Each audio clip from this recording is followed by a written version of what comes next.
Welcome to Mystic Realms Recap. Links are in the description below. Please show some love to the author and me.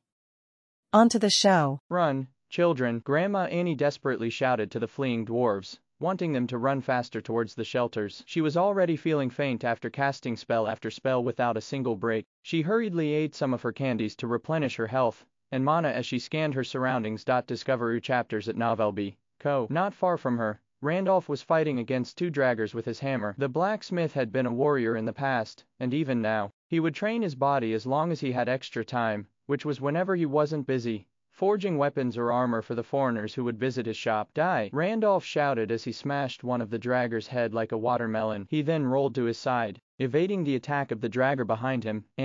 Do you need help? Grandma Annie asked as 3 fire bolts floated around her. Randolph shook his head as he faced off against the dragger in front of him. Save your strength. There are stronger monsters prowling about, Randolph said as he parried the slash of his opponent. I'll kill this bastard first, then we'll go help the guards take control of the situation. Got it, Grandma Annie replied. It was at this moment that they heard a loud explosion from the distance, followed by something falling from the sky. Seedwin, Grandma Annie shouted as she ran towards the village head, who was seriously injured. What happened to you? Who did this? Blood seeped out of the corner of Seedwin's lips as she gripped Grandma Annie's hand firmly. Annie, it's no use, Seedwin said through gritted teeth. The village is done for. We can't win. Stop talking, Grandma Annie replied as she poured healing potion on Seedwin's body and allowed him to drink a full bottle to help with his injuries. We just need to hold on for an hour like always, and the riders of Noria will arrive. Captain Boris is still here in the village, so he should be able to buy us time until the rest of his comrades arrive. No, it's no use, Seedwin stated as he stared at Grandma Annie with bloodshot eyes. Run, Annie. We can't win. No matter what we do, even if the riders of Noria arrive, we can't win. Just what are you talking about? Grandma Annie stuttered. She hadn't seen Seedwin so desperate and helpless in the past, even if they were facing untold hardships. It's too late, Seedwin said, almost sobbing as he pointed behind Grandma Annie. He is here. The old candy maker of Leaf Village turned her head around, and her entire body stiffened after seeing the monster that was standing on top of a house and looking at her, as if she was a mere insect. Mutated Thunder Wolf King. Grandma Annie gasped in shock. No, this is impossible. It can't be here. It just can't. Seedwin could only smile bitterly as he watched Grandma Annie's reaction. At first, he had also thought that he might just seeing things, but this was the reality that they were facing. Earlier, he was forced to use a teleportation spell to forcefully send the dwarf children outside the village. He didn't know where he had sent them because he didn't have enough time to properly set a coordinate. All he knew was that any place would be safer than the village at the moment, so he sent them away before the Thunder Wolf King blasted them with its lightning bolt and turned them into ashes. A moment later, another figure crashed into the house beside Seedwin and Grandma Annie. Randolph, Grandma Annie shouted as he looked at the blacksmith, who was not moving in the distance. A moment later, a red-eyed terror mantis descended from the sky and landed near the fallen blacksmith. It then raised its bladed claw with the intention of ending Randolph's life, while the latter laid on the ground, heavily injured. Randu-woo-woo-woo wolf, Grandma Annie shouted with all of her might as the bladed claw slashed at the fallen dwarf. Flames swirled around her hand as she tried to cast her strongest spell in order to prevent the red-eyed terror mantis from taking her friend's life. She knew that her spell wouldn't make it in time, but there was nothing else that she could do at the moment. The two of them had just been bickering with each other, and now, she could only watch helplessly as her friend lost his life in front of her. Suddenly, the red-eyed terror mantis was blown away from where it stood and slammed into the wall of the nearby house, completely destroying it. Grandma Annie and Seedwin could only look at the figure standing beside the fallen Randolph with surprised expressions on their faces. Have no fear, the fat, demonic defender cried out with arrogance. Pazuzu is here. Pazuzu, Grandma Annie stuttered. If he's here, then that could only mean. Just as Grandma Annie was about to finish her sentence, a black warg leapt above her head and landed several meters in front of her. Riding on the warg's back was a red-headed teenager, with a baby slime perched on top of his head. Lux, Grandma Annie said, almost sobbing as she looked at the half-elf that she hadn't seen for several months. Child, run away. Leave us here and save yourself. Lux turned around to look at the kind grandma, who would always invite him to eat some sweets in her tea shop whenever she saw him walking past her store. Seeing her in a disheveled state already made his heart ache, but seeing his master, Randolph, lying unconscious on the ground, made his heart ache more to the point that he felt suffocated. Thank you for doing your best to protect everyone, Grandma Annie, Lux said as he shifted his attention to the two alpha monsters in front of him. I'll take care of these pests for you. The half-elf loved everyone in Leaf Village. Seeing it in such a state filled him with rage. Grandma Annie wanted to dissuade the half-elf by letting him know that what he was about to do was suicide. However, her words stopped at the back of her throat as he looked at Lux's figure, who was standing between them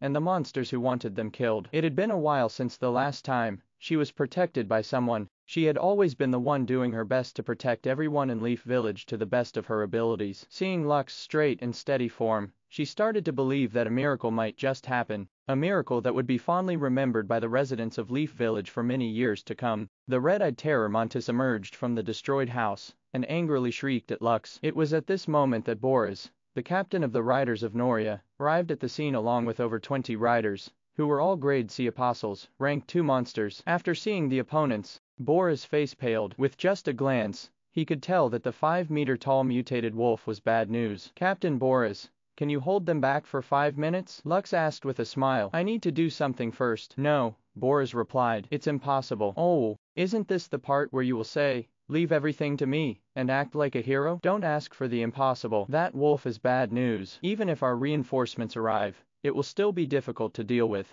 The red-headed Tinger dismounted from his warg and summoned his skeletons to carry Randolph, Grandma Annie, and Seedwin and mount them on Jed's back. He knew that all 3 of them had reached their limits and could no longer fight against the enemies. Has everyone been evacuated? Lux asked Boris, who was firmly holding his warhammer while riding on top of his mountain goat. Boris nodded. Only the adults, the guards of the village, and the riders of Noria remain. We have already suffered over 100 casualties, and there will be more names added on that list until we defeat that thing. Lux stared at the Thunder Wolf King, who was eyeing them with great interest. If only I had my gold token with me, things would be different, Lux thought. The half-elf didn't want to rely on the power of an Argonaut-ranked crystal dragon when he fought because it would only give him a false sense of security. In order to prevent himself from relying on the artifact, he left it in his Grandma Vera's hands for safekeeping back in Solais. He wanted to train himself to become stronger by his own strength, not by using the strength of others. The half-elf took a deep breath as he summoned his soul book. It was now time for him to fight seriously, and this time, he would no longer hold back his strength. In truth, aside from the mythical quest of the different villages in the territory of Noria, his main reason for staying was to help Leaf Village fight off another monster outbreak as a means to redeem himself from what happened in the past. Now that the time had finally arrived, he would fight with everything he had and put his life on the line for the sake of the village that accepted him even though he was not a dwarf. Diablo, Ishtar,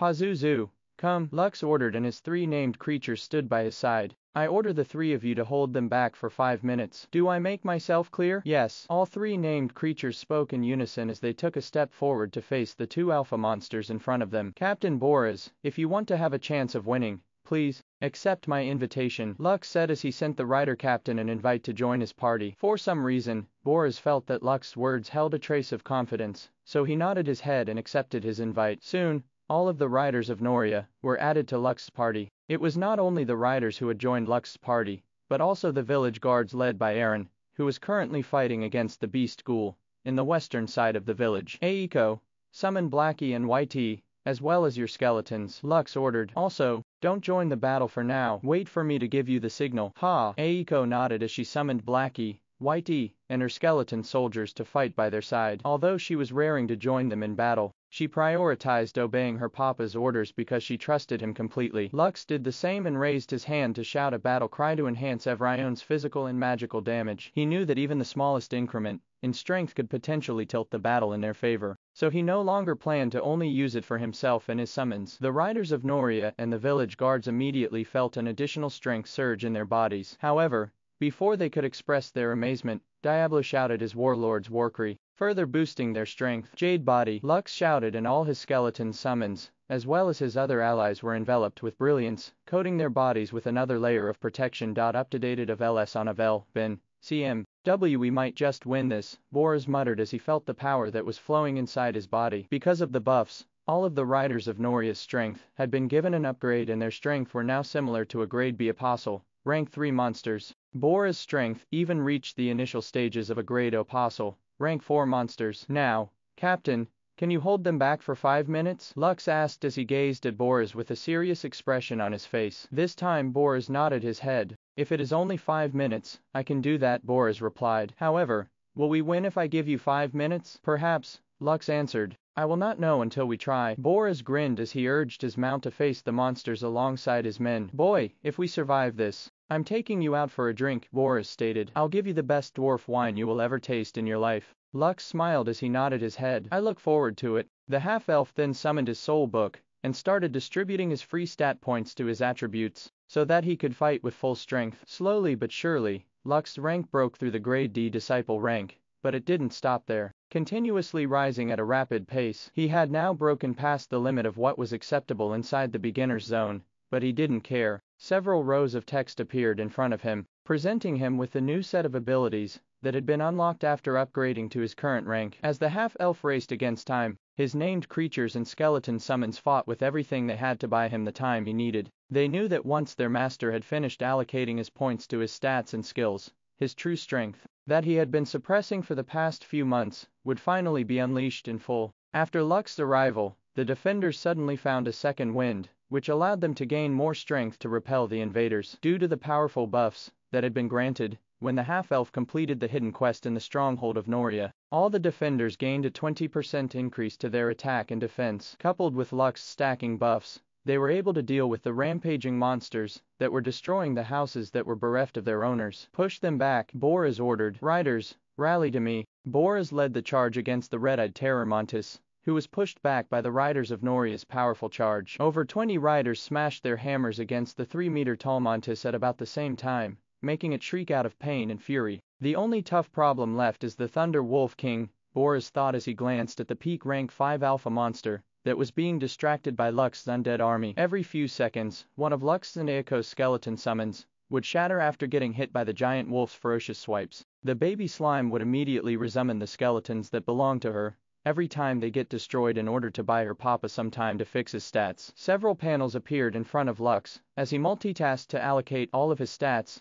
and skill points. A few minutes passed before the panels in front of Lux disappeared. He then closed his eyes and took a few deep breaths before opening his eyes again. He then looked at the carnage in front of him before shifting his attention to the Thunder Wolf King, whose strength even surpassed the draconic kobold, Cadmus. The half-elf used the Elysium Compendium to appraise the greatest threat among the monsters attacking Leaf Village. Mutated Thunder Wolf King. Thunder Wolf King, rank 5 field boss monster, health 783,210, 800,000, mana 246,956, 250,000, strength 800, intelligence 500, vitality 800, agility 800, dexterity 800, active skills, chain lightning, call lightning, thunder fang, lightning body, leap, lightning step, lightning tempest. Passive skills, ability focus, dodge, quick-footed. Title, blessed by thunder and lightning. Lux fearlessly gazed at the monster as he prepared himself for battle. Aiko, it's time to fight seriously, Lux said as he raised his hand to summon more skeletons to fight for his side. NW novel chapter S are published on Vel, Bin, Co, M. Ha. Aiko replied, as she, too, summoned the new and improved skeletons she gained thanks to Lux's upgrade. 25 skeletal fighters and 20 skeleton grand archers rose to fight the enemy in front of him. Both of their summoning skills now had a rating of A, which made them more powerful. However, Lux wasn't finished yet. Doppelganger, Lux said as 2 near-perfect clones appeared on his side. Ha. Aiko also used her doppelganger skill, creating 2 baby slimes that jumped onto the heads of the clones that her papa created. Arise. After a few seconds, the 2 new baby slimes shouted in unison as they summoned their own skeleton fighters. Lux's 2 clones did the same and 180 skeletons appeared around them, but he was not done yet. Lux then raised his sword as he shouted his battle cry to increase Evrion's attack damage. As if waiting for that cue, Diablo also raised Oathbreaker towards the sky and activated his warlord's Warcry, boosting Evrion's attack further. Now, Lux's undead army, as well as his allies, now had a plus 300 increase in their physical and magical attack damage. But thanks to Diablo's passive ability, Warlord's Presence, which granted a 10% increase to physical and magical attack to the Warlord and his allies, their attacks were once again raised to the next level. Kill, Lux ordered as his forces charged at the Thunder Wolf King with vengeance. Lightning snaked around the giant wolf as the horns on its head glowed brightly. It was preparing to unleash its skill, Chain Lightning, which could decimate the majority of Lux's forces in one blow. Fortunately, Before the alpha monster could unleash its attack, Pazuzu used his dual X to force the monster to cancel its attack and exchange a blow with him. Rains of arrows pelted the giant wolf's body, as Pazuzu used his shield bash to smash the alpha monster's head, causing it to howl in pain. When the giant wolf regained its balance, it leapt towards one of the houses and attempted to use its AoE skill once again, but before it could unleash its deadly strike, Diablo used his dual X to force the latter to lunge at him in frustration. My god, he is actually able to hold his ground against that thing, Boris exclaimed after smashing the head of the red-eyed terror mantis, sending it crashing towards a house. The Thunder Wolf King then angrily roared towards the sky, creating storm clouds that covered the entire village. Lightning flashed in the heavens and thunder roared in fury. It had had enough of the pesky insects that were getting on its nerves, so it decided to get serious. Did we rub you the wrong way? Lux sneered at the arrogant alpha monster's beastly face, who treated all of them like insects. The giant wolf roared in anger as lightning bolts hit its body, infusing it with some sort of lightning armor that crackled across its body. Lux was unfazed as he raised his hand to give his undead summons an offensive buff. Barbed bones. The skeletons grew barbed spikes on their bodies made up of bones. These bones dealt additional 10 piercing true damage to anyone that attacked them. Although 10 points of damage seemed like an insignificant number, it would still stack up every time Diablo, Ishtar, the skeleton fighters and the skeleton grand archers were attacked. Currently, there were over 180 skeletons present on the battlefield. If the Thunder Wolf King attacked all of them, a significant amount of damage would be dealt before all of them died. Aaron, the guard captain of Leaf Village, arrived at the scene and assessed the situation. Seeing that Lux was fighting against the Thunder Wolf King, he ordered his men to attack the beasts that were getting in the way of the half-elf's assault against the field boss monster. Deal with those small fries first, Aaron ordered. We will reinforce Lux after we clear them all up. Get them. Charge. Kill these bastards. I'll turn them into barbecued meat later. The dwarf defenders rushed towards the berserk horned rabbits, as well as the carbuncle that was assisting the mutated Thunder Wolf King in battle. They had just defeated the ghoul beast and demolished its undead army, reducing the pressure on the eastern side of Leaf Village. On the other hand, Boris, the rider captain, was still busy dealing with the red-eyed terror mantis in addition to the insect outbreak that had come from the north. Although Lux was currently dealing with the Thunder Wolf King and the dire wolves that came from the Heartwood Forest, they still didn't have enough manpower to deal with everything. As if sensing his worries, he heard Lux's confident voice as he dealt with the Thunder Wolf King as well as the dire wolves that had come to help their leader. Don't worry, Captain Boris, Lux answered. I'll keep the Thunder Wolf company until you're done with the cleanup. Boris nodded and turned back to face the red-eyed terror mantis that had activated its berserk skill. Don't die before we exterminate these bugs. Lux, Boris said as he charged at the berserk mantis, whose strength had drastically increased. Lux no longer had time to reply to the rider captain as he slashed at a dire wolf that had lunged at him. Jed, his black warg, stood by his side and defended him from sneak attacks. The black warg was a rank 3 monster, so it was more than enough to deal with the rank 2 dire wolves that were currently targeting its master. Suddenly, Lux's sixth sense kicked up, so he hastily turned around, just in time to see the Thunder Wolf King shoot a lightning bolt in his direction. A loud explosion rang out as the giant wolf's attack connected. It caused an eruption of dust clouds in Lux's location, blocking Evrion's view. Boris and Aron's voices rang out as they called for the half-elf who just got hit by the monster's powerful attack. The mutated Thunder Wolf King was a very smart monster. It knew that if it killed the summoner, all of the annoying skeletons would disappear. Once they were gone, nothing would stand in its way of completely obliterating the village that it had set its eyes on. That was a close call. For a brief moment I thought I was a goner. A teasing voice came from within the dust cloud, which made Aaron and Boris, who thought that Lux had been turned into charcoal, feel relieved. A few moments later, the dust cloud dispersed and the half-elf reappeared. Only this time, he was covered in a blue-colored full-body armor that gleamed faintly in the sunlight. Is that the Faunus battle regalia? Aaron gasped as he looked at the blue armor that covered Lux's entire body. No, the Faunus battle regalia is green. This one is blue, but the design is almost the same. What Aaron didn't know was that he guessed correctly. Lux had indeed equipped the Faunus battle regalia, but it had been modified in accordance to the half-elf's request, which had given Randolph a headache when he was crafting it for him. Even so, after nearly a month of experiments, Lux's personal battle regalia was born, and it was called Lux's Dragon Regalia. Lux's Dragon Regalia. Lightning Awakened form. Rating: Pseudo-Legendary. Requirements: Apostle Grade D. An armor that was forged for the sake of protecting someone who is important to him. +50 to all stats, plus 500 to defense, 50% resistance to the element of lightning, has a moderate chance to nullify any lightning-based damage that the wearer of this armor will receive. This armor can absorb lightning damage, and use it to coat its entirety with lightning, that deals damage to anyone within 2 meters of its wearer. This armor is bound to Lux Vonxer. Active skills: Lightning Flash, Lightning Strider, Lightning Body. Passive skills: Improved Lightning Reflexes, Improved Concentration, Beast Bane, Improved Elemental Resistance, Absorb Lightning, Indestructible, Autofit. Lightning Flash: Create a dazzling radiance that has a high chance of temporarily blinding your enemies. Lightning Strider: Teleport anywhere within a 20-meter square radius. Lightning Body: Coat your body with the power of lightning that deals damage to anyone within 2 meters of you. Improved Concentration: Raises all of your stats by 10 points each. Improved Lightning Reflexes: Your awareness is raised to a higher level, giving you the ability to dodge blows,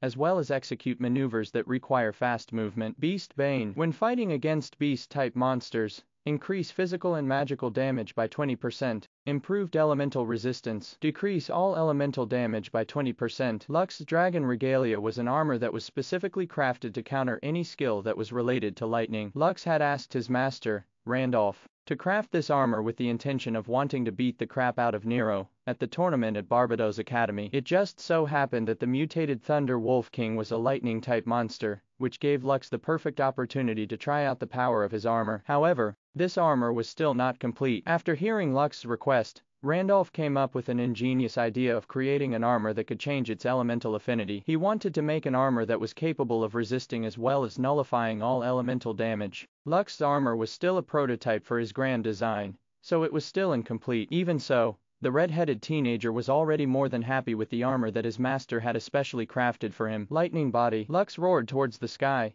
and the heavens answered his call. Several lightning bolts descended from the sky, repeatedly striking the half-elf who was currently wearing his personalized battle regalia. After the armor was bathed in lightning bolts, its color changed to a whitish blue, as lightning cracked around its body. Okay, let's go for round 2, shall we? Lux said before consecutively teleporting 3 times until he was right below the giant wolf. Dragon War Art Second Form. Lux shouted as his hands turned into dragon claws. Dragon Uppercut. The head of the giant wolf was pushed back after Lux unleashed one of the Dragon War arts that he had mastered while he was finishing the mythical quests of the other villages in the territory of Noria. The mutated Thunder Wolf quickly recovered and immediately used its own claws to swipe at the arrogant half-elf that dared to attack it. A metallic sound resonated in the battlefield as a tower shield met with the giant wolf's attack, preventing it from hitting Lux, who was now standing behind his demonic defender. Shield Bash. Pazuzu smashed his shield against the wolf's face, pushing it away from its master. Aiko,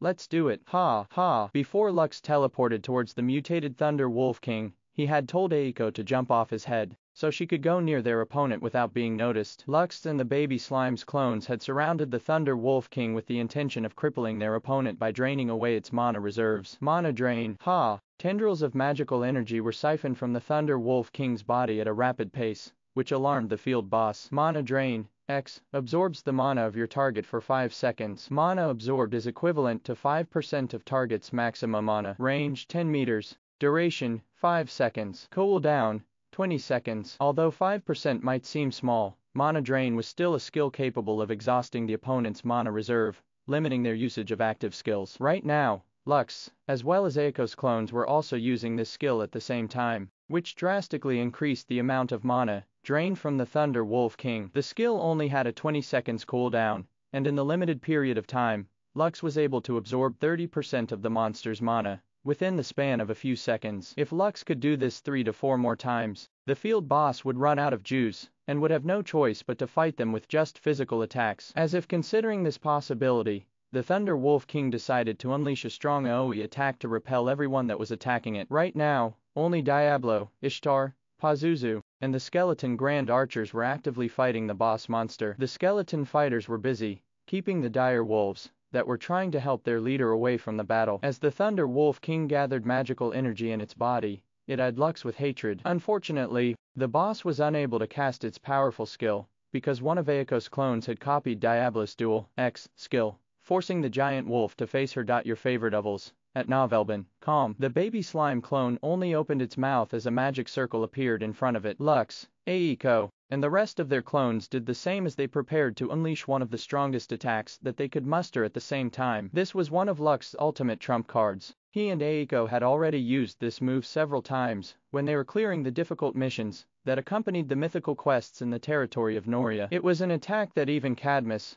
who was a rank 5 alpha monster, didn't want to face head-on. Dragon's Breath. 6 dragon breaths engulfed the Thunder Wolf King, resulting in an explosion that blew away all nearby skeletons and dire wolves that were fighting near the boss monster. Aaron and Boris, who had just finished dealing with the carbuncle and the red-eyed terror mantis, could only stare in shock at the powerful explosion that shook the entirety of Leaf Village. Although they didn't want to admit it, the half-elf who had almost died during the undead outbreak when he first arrived was now stronger than them. The mutated Thunder Wolf King was in the center of a smoldering crater after it had tanked 6 dragon breaths at the same time. It was badly shaken by the surprise attack and had received serious injuries, but the half-elf was certain that it could still fight. Discover new toys at NV. Ulben, C.O. If it was an ordinary alpha beast, like the red-eyed terror mantis, it might have been killed by this point. Smoke oozed out from the corner of Lux and Aiko's lips as the effect of the dragon's breath faded. I knew it. It would not go down that easily, Lux thought, as expected of a rank 5 field boss monster. After checking the Elysium Compendium, Lux was quite surprised when he saw that they managed to take out a third of the mutated Thunder Wolf King's health. Aiko. Ha! Mana drain. Lux took this opportunity to siphon the monster's mana reserves, while it was still down for the count. Diablo rushed towards the monster,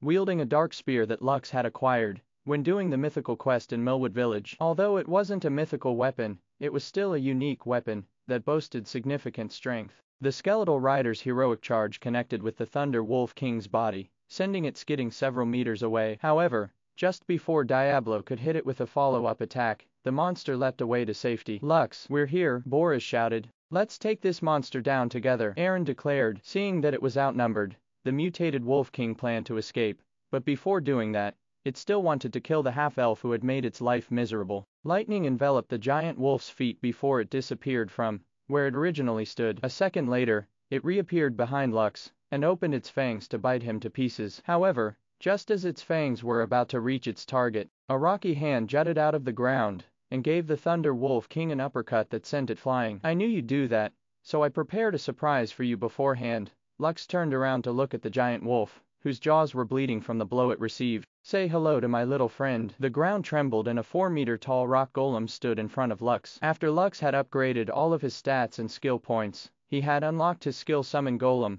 and pulled his remaining skill points to strengthen it as much as possible. Orion, where there is no struggle, there is no strength. Named Golem, Rock Golem. Rating, B. Mana 100. Progress, 0 Health, 60,000.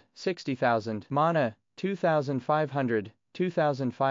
Attack, 950, 1,000. Attack type, Earth Elemental damage. Strength, 300. Intelligence, 50. Vitality, 300. Agility, 50. Dexterity, 100. Defense, 600. Active skill, Earthshaker, Rock Throw, Rampage, Duel, X, Jackhammer, Stomp Gaia Smash. Passive skill, Equip item, Guts, Enhanced Fortitude, Stone Skin, Earthwalker. Title, Revenger. Orion is your 4th named creature and has been bestowed the title of Revenger. This named creature has gained the ability to evolve. Revenger, regardless of what happens in the future, this named creature will be forever loyal to you. All attacks made by Orion will deal extra damage as his health decreases. 100% health equals normal damage. 80% health equals increased damage by 25%. 60% health equals increased damage by 50%. 40% health equals increased damage by 75%. 20% health, increased damage by 200%. When Orion is killed by an enemy, he will add the name of that creature to his revenge list. The next time he faces the same enemy, all of his stats will increase by 200%. The Revenger ability will apply to similar kinds of monsters in his revenge list. For example, if he was killed by a red dragon, the next time he faced a red dragon, his overall stats would increase by 200% upon meeting the creature on his revenge list. If Orion is killed by the same creature again, he would gain an additional 10% stacking bonus to the overall increase of his stat points whenever he faces the same enemy. Note: vengeance is always an option. Orion gains a 210% increase in all of his stats if he is killed by the same enemy twice, and 220% if he was killed thrice. This effect stacks and so on, and so forth. Go get him, Orion, Lux ordered, and the rock golem roared before running towards the direction of the mutated Thunder Wolf King that lunged at the golem in front of it. Just as the two were about to collide, the giant Wolf King vanished once again. It was dead set on killing the half-elf, but did not want to bother with his summons. The mutated Thunder Wolf King reappeared beside its armored opponent and crushed him with all of his might. The sound of armor creaking was heard, and soon, the body it had bitten was torn in half. No, Lux, Boris shouted when he saw what happened to the half-elf that had the upper hand in the battle. He didn't expect that the monster would be stubborn enough to only aim at Lux in order to end his life. After killing its prey, the mutated Thunder Wolf King howled in triumph before eyeing the summoned monsters that would soon disappear in front of it. But, after nearly half a minute, the skeletons were still there, and were rushing towards the boss monsters as if they were on steroids. Diablo's bone spears, as well as Aaron's flame lances, flew through the air, hitting the side of the giant wolf's body. Ishtar's rain of arrows pummeled her target, and made its movements slow down. Pazuzu smashed its mace into the giant wolf's forehead, making it howl in pain. They're still moving, Aaron muttered as he looked at Lux's summons, who were duking it out with the boss monster, who was also fighting them with everything it had. Boris immediately noticed something and urged his subordinates to attack. Since the summoned creatures didn't disappear when Lux died, it only meant one thing: the half-elf wasn't dead. Soon, the wrath of the riders of Noria was seen as their weapons smashed against the mutated Thunder Wolf King's body repeatedly, while their goats rammed their horns into its body. Aaron also snapped out of his daze and ordered his men to join the fray. Each and every time the Thunder Wolf King tried to use its AoE lightning attacks, one of Lux's minions would cancel it by forcing it into a duel. Little by little, the health of the rank 5 monster dropped, until only a third of it remained. The clones had repeatedly used the Mana Drain ability until the boss monster could no longer sustain its special moves. It had no choice but to resort to just using its physical attacks to deal with the horde of skeletons,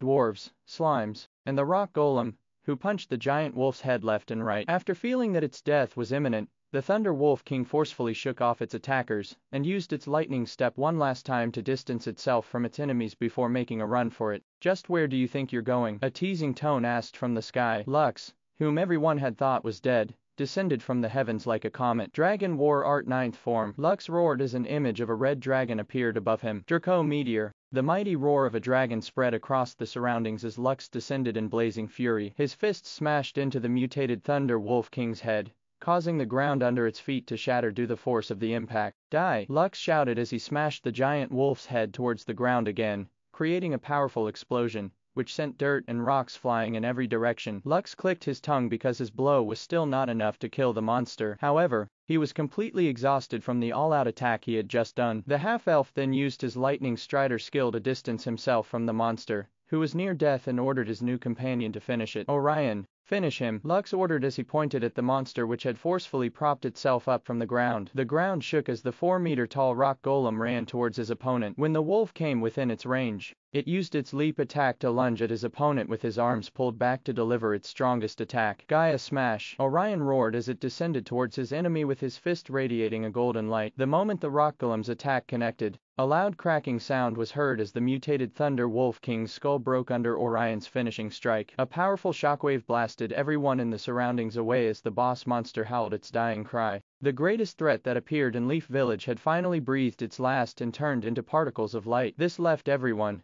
especially the dwarves, feeling like they had just witnessed the birth of a legend, whose tale would soon spread across the entire dwarven kingdom of Gwillivan. Hurry up everyone! Thoram, the commander of the stronghold of Noria, led the charge towards Leaf Village. Behind him, over 500 riders of Noria rode their trusty goats. Leaf Village had rung the highest level of alarm possible, which meant that they weren't dealing with just an ordinary monster outbreak. Boris, one of his most trusted captains, had been stationed to look after the village. With him there, no ordinary monster outbreak could possibly get past him. Still, the calamity bell of Leaf Village had been rung, which meant that the problem they were facing could potentially wipe out the entire village from the face of the world. From afar, he could see dark clouds covering the entirety of the village. All of the riders of Noria watched as lightning bolts fell from the sky, followed by a booming thunder that spread across the entire territory of Noria. As the strongest dwarf commander, he had also felt the powerful fluctuations that were happening in the distance. It will still take us about 30 minutes before we can arrive. Thoram gritted his teeth. If Leaf Village falls,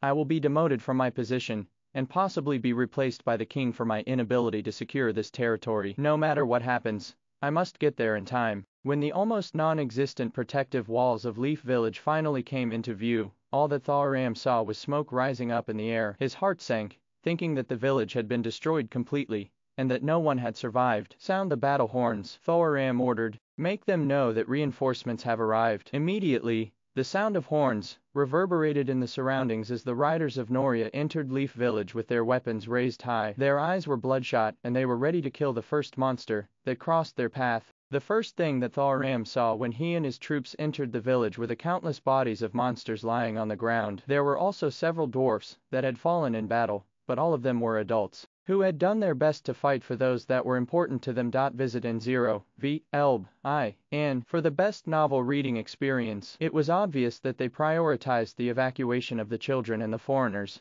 who would often help the village resist monster outbreaks. When the riders of Noria arrived near the center of the village, they saw over 100 skeletons loitering about. There was even a rock golem, who was carrying a few dwarves in his hands, which made Thoram roar in anger. Kill these filthy monsters, Thoram roared. Avenge Leaf Village. Kill. The skeletons looked towards the direction of the approaching riders, some even waving at them from afar. Thoram thought that the monsters were mocking them, so he raised his warhammer and lunged at the nearest skeleton, and smashed his hammer on its face. The poor skeleton was then gangbanged until its entire body shattered into pieces. Seeing this scene, all the other skeletons made a run for it, and headed to the very center of the village. Don't let them escape, Thoram ordered. Kill them all. Just as the riders were about to follow their commander's orders, Boris and his subordinates ran towards their commander while waving their hands in an attempt to stop the massacre of friendly forces. Commander, they are allies, Boris shouted. Don't kill them. Aaron, the head of the village guards, also appeared from the distance, running in their direction and shouting to not kill the skeletons. Thoram raised his hand to stop the riders' advance, and looked at his rider captain, as well as the guard captain, with a serious expression on his face. Explain the situation, Thoram ordered. Where are the monsters? Is everyone dead? Where is Seedwin? Boris cleared his throat before he answered his commander's barrage of questions. The monsters are still being dealt with, but most of them have been slain. We are currently in the middle of cleanup operations, Commander, Boris answered. As for the villagers, we had over 100 casualties, and hundreds of wounded who are now receiving treatment. Village head, Seedwin, was injured, but there is no danger to his life. He is currently at the rear of the village, looking after the wounded. Thoram sighed after hearing Boris' explanation. He then looked at the devastated village in front of him with a serious expression on his face. Just what on earth attacked this place? Thoram asked. This is too much destruction for a monster outbreak. Boris nodded. It was no ordinary monster outbreak, Commander. It was a grand monster outbreak. The beasts from the Aspiration Plains, the undead from the cemetery, the insect monsters from the Figaro Gardens, as well as the dire wolves from the Heartwood Forest, all attacked at the same time. However, that is not the main reason for this much destruction. A rank 5 mutated Thunder Wolf King also appeared, and destroyed any attempt of resistance from the villagers and us. I'm not gonna lie, Commander, I thought that I wouldn't be able to survive unless all of you arrived. Thoram's expression became grim when he heard the name of the monster that attacked Leaf Village. There had been several cases in the past where the Thunder Wolf King had been sighted, especially near the territory of the intermediate towns. Every time it happened, the Adventurers Guild would issue an emergency order to slay it as soon as possible in order to prevent widespread casualties that usually followed the appearance of such beasts. The dwarf commander knew that Boris, as well as Aaron, couldn't possibly defeat the field boss monster, which was nearing the pseudo-daimo's rank. Where is it now? Thoram asked. Did it leave after destroying more than half of the village? Boris shook his head. No, sir. The mutated Thunder Wolf King is now dead. We are just cleaning up the remaining beasts that are still loitering within the village. Thoram blinked once then twice as he stared at his rider captain with an incredulous look on his face. Killed? Thoram asked. What do you mean killed? Who killed it? Boris didn't answer, and simply pointed towards the center of the village. There, a red-headed teenager, seated on top of a black warg, could be seen. Thoram looked at the half-elf, who was holding his soul book in his hands, and seemed to be pondering something very important. After looking at Lux, he then shifted his attention to Boris and gave him the "You must be kidding me" glare, which made the latter scratch his head in helplessness. It is true, Commander, Aaron said as he walked towards the commander of the Riders of Noria. It was indeed Lux who slew the mutated Thunder Wolf King. If I didn't witness it myself, I'd have the same expression you have on your face right now. Thoram shifted his attention back to the half-elf, who was still seated on top of his black warg. Right now, he was still half in doubt whether Boris and Aaron were telling him the truth. However, things were clear. The grand monster outbreak was now over and the villagers were safe. He wouldn't have to be demoted and kicked out of his position as the commander of Noria. I guess I owe this kid a favor, Thoram thought as he urged his mount to head towards the savior of Leaf Village. He still had so many questions, but decided to hold on to them until he could get a detailed report from the elders of Leaf Village. Boris and Aaron watched as the commander of Noria headed towards the half-elf, who was still busy looking at his soul book. A moment later, the two exchanged a knowing glance with each other because Lux's performance had far exceeded those of the previous foreigners that had stayed in Leaf Village. They had a feeling that if the officials in the capital were to hear about his latest feat, the king might confer another honorary rank on him, which would raise Lux's rank to that of an honorary baronet. Lux, who was seated on top of his mount, Jed, had a serious expression on his face as he looked at the spoils of war he obtained from defeating the mutated Thunder Wolf King. Leaf Village's tragedy. Emergency quest. Difficulty rating S. An extremely rare monster that has never been seen in the territory of Noria has spawned inside Heartwood Forest. The Thunder Wolf King can be considered an overlord of an area and has the ability to control all beasts, including alpha monsters, within its surrounding territories. Due to its aggressive and terrorizing nature, the Thunder Wolf King will seek the nearest settlement and kill everything in sight without leaving any survivors behind. Quest objective: defeat the Thunder Wolf King and save Leaf Village from complete destruction. Quest failure: when Leaf Village is completely destroyed and only 20% of the overall population, including Solaians, remains. Rewards: 5,000 gold coins, 10,000 Leaf Village reputation points, 5,000 Stronghold of Noria reputation points, 200 Kingdom of Gwillivan reputation points, 1 Beast Core of Mutated Thunder Wolf King, 1 Beast Core of Carbuncle, 1 Beast Core of Red-Eyed Terror Montes, 1 Beast Core of Ghoul Beast, plus 1,000 points to Immortal Dragon Conqueror's Legacy, plus 1,000 skill points, plus 5 to summon skeleton skills, plus 1 to summon golem skills, plus 1 Thunder Wolf King Mutated Blood. Bonus rewards: Guardian Crystal, mythical rank, Guardian Crystal. The Guardian Crystal has the power to ward off any kind of monster attack below the Dreadnought rank. Once the Guardian Crystal has been assigned to a location, it cannot be transferred anywhere else. Gives a permanent 10% increase to production success of crafting, alchemy, smithing, and any form of crafts made in Leaf Village. Everyone inside Leaf Village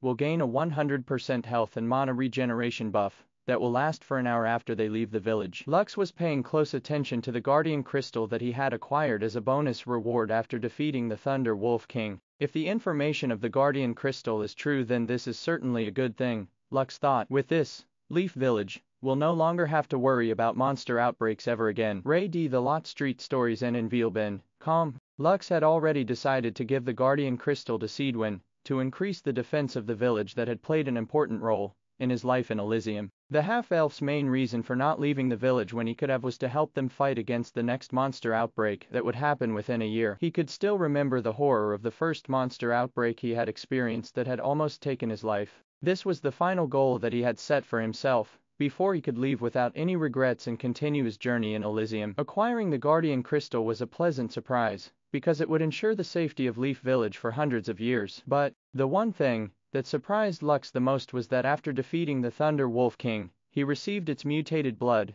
which allowed any wolf-type monster to gain its abilities. Thunder Wolf King's mutated blood allows wolf-type monsters to mutate and gain the powers of the Thunder Wolf King. Creatures bestowed with this blood will gain the ability to evolve. This Thunder Wolf King mutated blood will be useful to upgrade Jed's race and rank, Lux mused as he looked at the vial of blood, which he already decided to give Jed at a later time. In Elysium, the type and race of a monster played an important role in its strength. Even if creatures had the same rank, that didn't mean that their strengths were equal. The perfect example of this was Kiaza, the crystal dragon, who now resided inside Lux's golden dragon token. If the Thunder Wolf King reached the Argonaut rank, it would still lose to Kiaza, hands down. If the two of them were to battle, this was the difference in race. In Elysium, there were very few monsters that had the strength to contend with dragons. Phoenixes, Kylans, and the other mythical races were also in this category. Lower-ranked monsters like the Thunder Wolf King were simply not enough to threaten a pure-blooded dragon of the same rank. After Lux finished checking the rewards he had received from the emergency quest,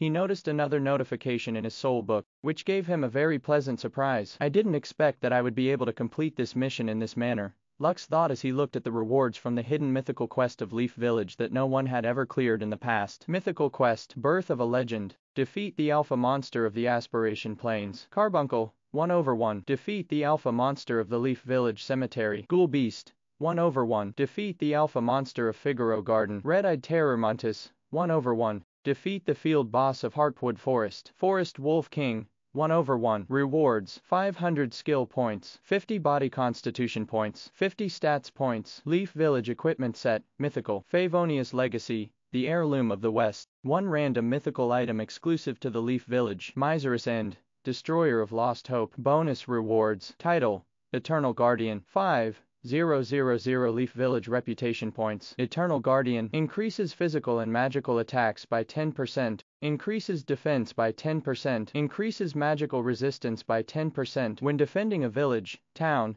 stronghold, or city. Increase all stats by 100% when defending a village, town, stronghold, or city. Increase physical and magical attacks by 100% when defending a village, town, stronghold, or city. Increase physical and magical defense by 100% when defending a village, town, stronghold, or city. Increase health and mana regeneration by 200% when defending a village, town, stronghold, or city. Increase health points by 200% when defending a village, town, stronghold, or city. You will be able to use the skill, Guardian's Call, when defending a village, town, stronghold, or city. You will be able to command its guardian beast if it exists. You will be able to instantly teleport to Leaf Village anytime you want, regardless of your current rank. Guardian's Call, when defending a village, town, stronghold, or city. Increase the stats of all your guild members by 100% when defending a village, town, stronghold, or city. Increase physical and magical attack of all your guild members by 100% when defending a village, town, stronghold, or city. Increase physical and magical defense of all your guild members by 100%. This skill also applies to all creatures under your command. Lux almost fell off Jed's back after seeing the information of the title he received from clearing Leaf Village's mythical quest. Oh my god, Lux muttered after rereading the information of the Eternal Guardian title for the second time just to make sure that his eyes weren't deceiving him. It's real, Lux thought as he rubbed his face with both of his hands. What an op ability. Aside from the bonuses that the Eternal Guardian title bestowed, it also gave a groundbreaking ability that would bypass the established rules of Elysium. What was that rule? It was the ability to return to a beginner village regardless of rank. This was simply an ability that was unheard of. Although Elysians could go anywhere in their world, the same couldn't be said for Solaians. Once they stepped into the apostle grade, they would be forced to leave the beginner's village after 10 days, whether they liked it or not. While Lux was still recovering from his shock, Tharam, the commander of the stronghold of Noria, arrived next to him. Lux, my boy, just what have you been eating as of late? Tharam asked in a teasing tone. I haven't seen you for a while, and the next thing I know, you're fighting against a Thunder Wolf King by yourself. Tell me, lad, what kind of mead have you been drinking? I want some of that as well. Lux chuckled nervously, unable to come up with any answer to give to the commander of Noria, who was looking at him, as if he was planning on dissecting him to see what made him tick. Less than 231 hours. 23 minutes, 20 seconds greater than. The countdown indicating when Lux had to leave Leaf Village had started to move. However, the half-elf was currently being jostled around the center of the plaza by his master, Randolph, who had a merry face, while he held a mug of mead in his hands. Ha ha ha, my disciple is so awesome. Do you know that this boy is my disciple? You don't? Well, now you know. I taught this brat everything he knows. Yes, the moment I saw him, I knew he was the one. Because of this, I made sure to teach him the basics. And look at him now, he's so tall, right? Ha ha ha. Of course, I was the one that raised this boy since he was a wee lad. What, you don't believe me? TSK, can't you see the resemblance of our faces? Both of us are handsome. Lux was doing his best to keep the smile on his face from stiffening as his master paraded him around, bragging to everyone that they met on how he raised him to be a strong adventurer. Only when Grandma Annie whacked him repeatedly with her walking stick out of irritation did the old dwarf stop bragging and leave Lux alone. The half-elf looked at a quiet place as he raised the mug of mead in his lips to take a sip. If his Grandma Vera was there, she would give Lux a disapproving look, because he was still not of drinking age. Even so, since the occasion was special, Lux allowed himself to enjoy this moment, even though the drink he was drinking was quite bitter. A large bonfire was set up at the center of the plaza, while several smaller ones could be seen everywhere. Half of Leaf Village had been destroyed, and there were many things that needed to be done. When morning came, giving those who died their last rites, and giving them a proper burial, sending the orphan children to the stronghold of Noria, to be kept safe until the orphanage that Sidwin had proposed was built, rebuilding the houses that were destroyed. There were so many things that had to be done,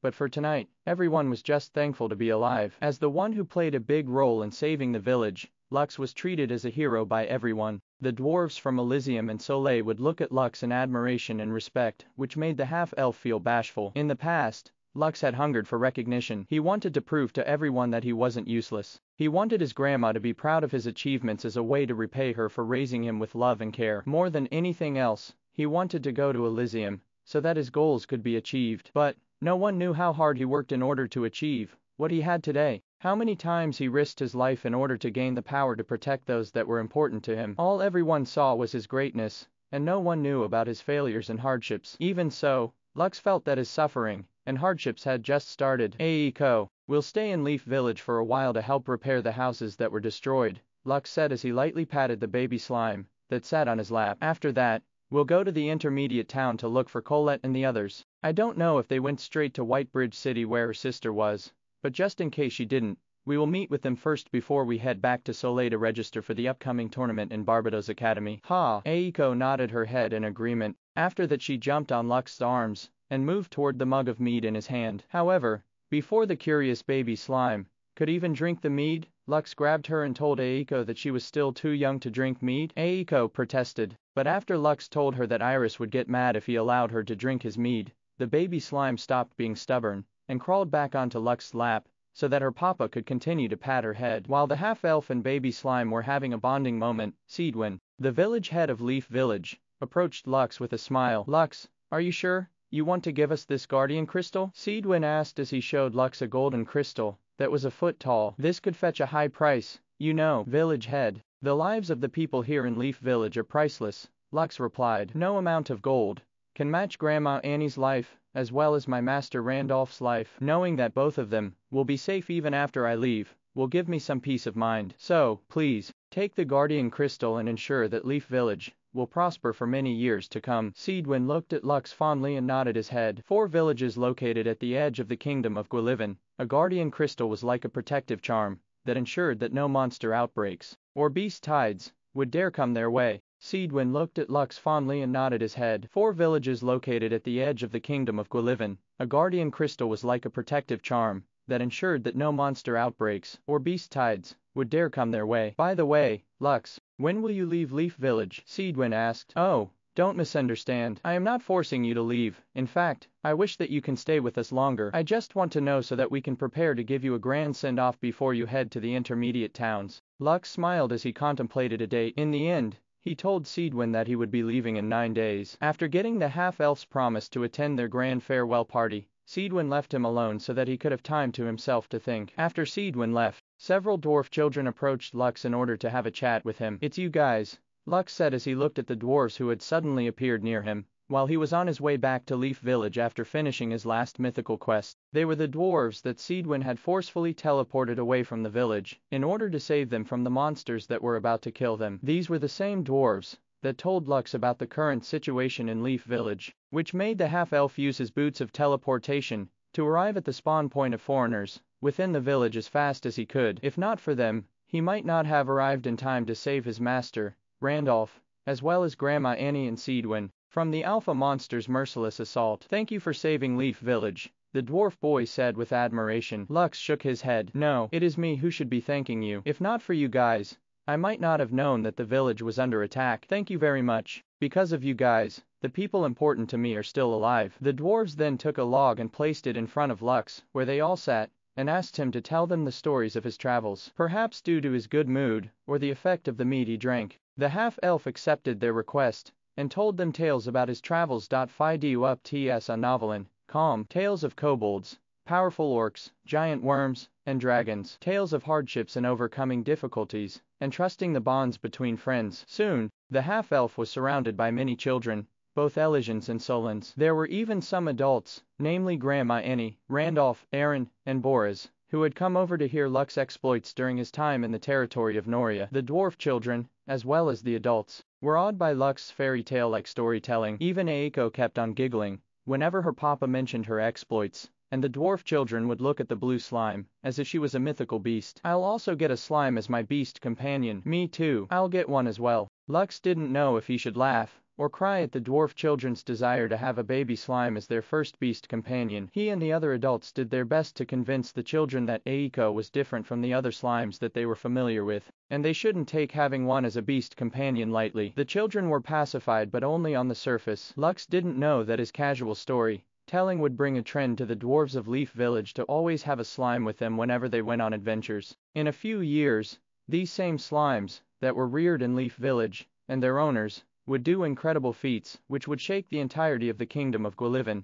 in the unforeseeable future. But that was a story that will be told another time. The next day, hundreds of skeletons and 3 rock golems could be seen moving around Leaf Village. They busied themselves with helping the villagers rebuild their homes by carrying logs, cutting wood, hammering nails, as well as applying a waterproof coating on the roofs of the newly built houses. Lux, Eiko, their skeletons, the dwarf children, as well as the adults, were working on a giant structure near the eastern part of the village. This was the orphanage that Seedwin had proposed a day ago, and the half-elf thought that it was a great idea. Although he didn't know much about carpentry, he was a fast learner. After a few hours, the orphanage's basic foundation was already starting to take shape, thanks to the tireless efforts of the skeletons that didn't need to rest and the golems that did the heavy lifting. When Grandma Annie, Randolph, and Seedwin saw 3 Lux and 3 Eikos working side by side, they initially thought that they were just seeing things. However, after confirming that their eyes were not deceiving them, they finally understood why there were so many skeletons that were helping the villagers reconstruct their homes. Such a convenient ability, Randolph said as he rubbed his chin. If I could create 2 copies of myself, then my work will be a whole lot faster. Granda Annie nodded her head in agreement. As an alchemist, she would be able to produce pills and potions faster than she did in the past. Follow stories at NV.com. As for Seedwin, he admired the clones because if he ever had them, then he would be able to take a nap while the other 2 did his work for him. This earned him a glare from Grandma Annie and Randolph, who started nagging him to do his job as village head properly. Lux, can you come here for a minute? Seedwin asked after escaping from his friend's nagging. His purpose for coming to see Lux was to let him know about the rewards that the village planned to give him in return for what the half-elf did for them. The half-elf stopped his work and followed the village chief, who had a mischievous smile on his face. What's wrong, village head? Lux asked. Did something happen? Seedwin shook his head. Nothing happened. It's just, we came here to give you some rewards for helping us overcome this calamity. Also, you are not allowed to reject these gifts. Rejecting them is the same as rejecting our gratitude for you. We won't take no for an answer. The wise village head had cut off any forms of retreat for Lux, forcing the red-headed teenager to accept the gifts that they had prepared for him, without even knowing what they were. The 2 then joined Grandma Annie and Randolph, who were initially bickering at the side, and the 4 of them went to Seedwin's house to present Lux the gratitude of the elders of Leaf Village. As soon as Lux entered the conference room, the first thing Lux saw was a dark green armor, which he initially thought was the Faunus battle regalia. However, after closer inspection, he realized that the design was different. There was gold plating on the edges of the armor, and it gave off a faint refreshing breeze. Beside the armor, a black halberd with an intimidating presence could be seen. A single glance was enough to tell him that these 2 pieces of equipment were the rewards that he gained from clearing the mythical quest of Leaf Village, which was called The Birth of a Legend. The name of the armor over there is the Favonius Legacy, Seedwin explained. It's the armor which the Faunus armor set was inspired from. It is also the armor of the first founder of Leaf Village, who decided to retire here after exploring the world. This was the legacy he left behind. The halberd beside it is called Miserous End, the Destroyer of Last Hope. This was the weapon that the founder of Leaf Village used when he was still on active duty. It is our wish that you carry out his legacy as you travel the world. Lux looked at the 2 pieces of equipment before shifting his gaze towards Seedwin, who was looking up to him with a smile. But these 2 items are too precious, Lux said. I can't take them. These are like the final mementos of the Leaf Village's founder, right? It can also be considered a family heirloom. I greatly appreciate the gesture, but I can't take these with me. Grandma Annie sighed before holding Lux's hand. The half-elf could feel the runness of the old dwarf laid his hand, who had encountered many hardships over the passing of many years. Lux, I'm sure that our founder would be very happy if you carry his legacy with you, Grandma Annie commented. If not for you, this village would no longer be standing, and its people would all be dead. Although the village could be rebuilt again, once the people are gone, it wouldn't be the same. That is why,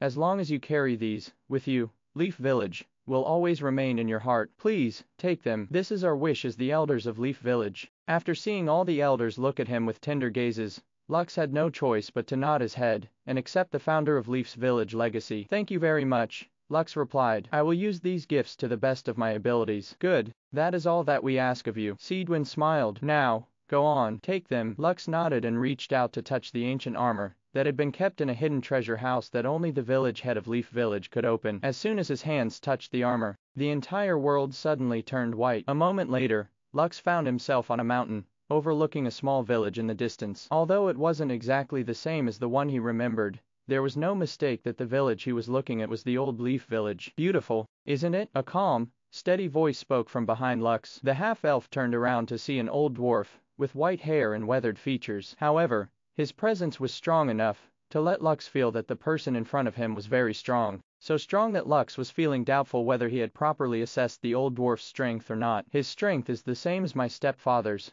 Lux thought as he felt his heart clenched in his chest. Although he was still half in doubt, he had aspired so much to become that person in the past, so he was mostly sure of his hunch about how strong the old dwarf was. This person before me is a saint. The old dwarf smiled at Lux as he walked towards him. He then stopped a meter away from the half-elf and looked up at him, as if he was looking at something very amusing. Lux felt his heart tremble when the old dwarf stared straight to his eyes. Although the dwarf was smaller than him, he felt that he was looking up at a mountain, whose peak was hidden by the clouds in the sky. You are certainly not a dwarf, the old dwarf said after some time, but your heart is bigger than one. The old dwarf chuckled as he gave Lux a brief nod of acknowledgement. My name is Favonius, and I am very happy to see that my village has raised such an outstanding individual. What is your name, young man? My name is Lux, Sir Favonius, Lux replied. Lux von Xer. Favonius lightly patted Lux's arms as he spoke in a friendly manner. My friend, Lux, would you like to hear the ramblings of a lingering will that an old, decrepit dwarf left behind? Favonius asked. It will be my honor, Sir Favonius. Good, as expected of the savior of my village. Favonius happily chuckled as he looked at the person whom he had been waiting for hundreds of years to arrive. There were things that he wanted to impart to his successor, and it was his wish that the legacy he left behind would be put to good use. Lux took a deep breath as he forcefully tried to calm his wildly beating heart. He didn't know why he was able to talk to an old saint after touching the armor, but he knew with every fiber of his being that this meeting across space and time was something that he wouldn't forget in his lifetime. Tell me, Lux, when you look at that small village, over there, what do you see? Favonius asked as he looked fondly at the village that he had built on the outskirts of the kingdom of Gwillivan. A seed, Lux replied, because that is truly what he felt after looking at the small village in the distance. Favonius laughed heartily before nodding his head in satisfaction. You can also put it that way, Favonius commented. It is a seed that will grow into a sturdy tree. This tree will then foster and care for the new batch of seeds, which will also grow into trees and usher in a new era of prosperity and peace. Lux smiled, but he knew that this was not the answer Favonius was looking for. Because of this, he decided to ask what that village represented to the dwarf saint, who decided to retire in a place far from the capital of the dwarven kingdom. Hope, Favonius said as he gazed at the small village with tender eyes. When I look at the village from here, I see hope. The old dwarf then shifted his attention to Lux and gave him a warm smile that made the old saint's weathered face look like it was 10 years younger. When I look at you, Lux, I also see hope, Favonius commented. Just like the seeds of a dandelion that fly freely with the help of a passing breeze, you are now about to set off on a new journey towards the unknown. A journey where you will face countless dangers and hardships, but I am hopeful that you will be able to grow into a sturdy tree. A tree that will shelter the new generation and nourish them before they embark on their own journeys. The dwarf sighed as he once again looked at the small village in the distance. With hope, people can move mountains, Favonius softly muttered. With courage, we can cross the seas. At age 270, I had seen and conquered many vast domains, and yet, there were still places I have yet to see. As the years pass by and my age increases, many times I felt that I should have gone farther and been more adventurous than what I was in the past. This world is so vast, and sometimes you'll feel like you are just a tiny insignificant speck in the grand order of things. Even a saint can sometimes feel weak and, in the merciless face of the world, it is very normal for us to feel fear. Lux listened quietly on the side as he allowed Favonius to say whatever he had to say. He had already figured out that the person who was standing in front of him was not the real Favonius, but a will that he had left behind the Favonius armor that had accompanied him on his adventures. The dwarf appreciated Lux's silence, so he continued to narrate his life experiences as his final, parting words to the person who would now inherit his legacy. My adventuring days may be over, but my ambition exceeds this lifetime of mine, Favonius said with a determined voice. People create weapons and armors in order to fight monsters, and when monsters triumph over them, they create better tools. Where my legs cannot take me, maybe yours can. And when yours fails you, perhaps those around you will carry you instead. My dear friend, I leave you my legacy. Against the unknown, all races must stand as one. To be alive is to live, to set foot in every place that our eyes can see. Favonius held Lux's hands into his own, and through the roughness of the old dwarf's hands, the half-elf felt as if he was being enveloped in a warm embrace. I have little time remaining, and my soul has long been gone from this world. But, between us, your children, future guildmates and friends, I believe that your dying world will be saved, at last. The old man gave Lux a playful wink, before disappearing into particles of light. The half-elf was surprised at Favonius' last words, because he didn't mention Elysium in the end, but his own dying world. Solais, such an interesting old man, Lux said softly as he gazed at the small village in the distance. Understood, Sir Favonius. I will take you along on my journey to see the sights and heights that you haven't seen before. Perhaps, someday, both of us will be able to reach that place at last. As if touched by his solemn promise, the last traces of Favonius' will, that still lingered within that domain, said its heartfelt words before finally disappearing from the world. Thank you, my friend. Soon, the half-elf was bathed by a warm and radiant light, as he bid goodbye to the scenery of the old leaf village, which he was about to leave behind. Lux, my boy, are you all right? Randolph asked as he shook the red-headed teenager, who seemed to have gone into a trance the moment he touched the Favonius legacy armor that was left behind by the founder of Leaf Village. Stop shaking him, Grandma Annie said as she observed the half-elf who was staring blankly in space. Maybe he is talking to the founder right now. Talking to the founder? Have you grown senile, you old hag? Randolph asked. Careful now, maybe next time, you will even forget your name because of old age. Instead of answering Randolph with words, Grandma Annie's wooden staff smacked his face, sending him flying a few meters away from the half-elf who seemed to be frozen in time. None of the dwarf elders of Leaf Village batted an eye when they saw this scene. They had already grown used to it, long ago. Even if Grandma Annie whacked the old blacksmith until his face looked like a pig, they would still not be surprised at the outcome. A minute later,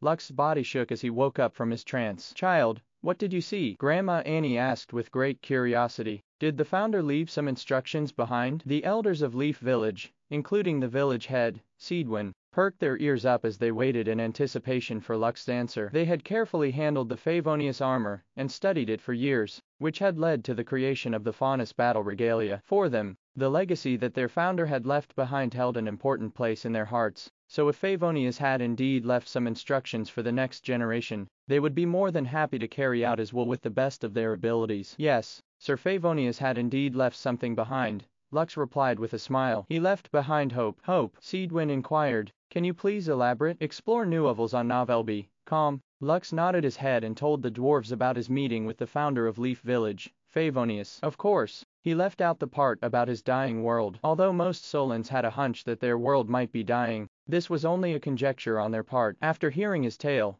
the dwarves sighed and looked at the half-elf with admiration and respect. All of them wished that they were the one to hear the last words of the legendary saint of the Gwillivan kingdom instead of Lux. Lux, please, take our founder's hope and will with you, Seedwin said as he held the half-elf's hand. It is not only his will that you carry with you, but our collective wills as well. You are our pride, and even though you are not a dwarf, our founder is right. Your heart is bigger than a dwarf's. Lux nodded his head as he gratefully and respectfully equipped the Favonius legacy as his equipment set. He still hadn't seen all of its stats because he felt that it was inappropriate to do so at this time. However, he promised himself that regardless of the stats the armor had, he would always carry it with him, as a memento of the beginner village that had played an important role in his life. Thank you for watching Mystic Realms Recap. Please like, share and subscribe. Have a great day.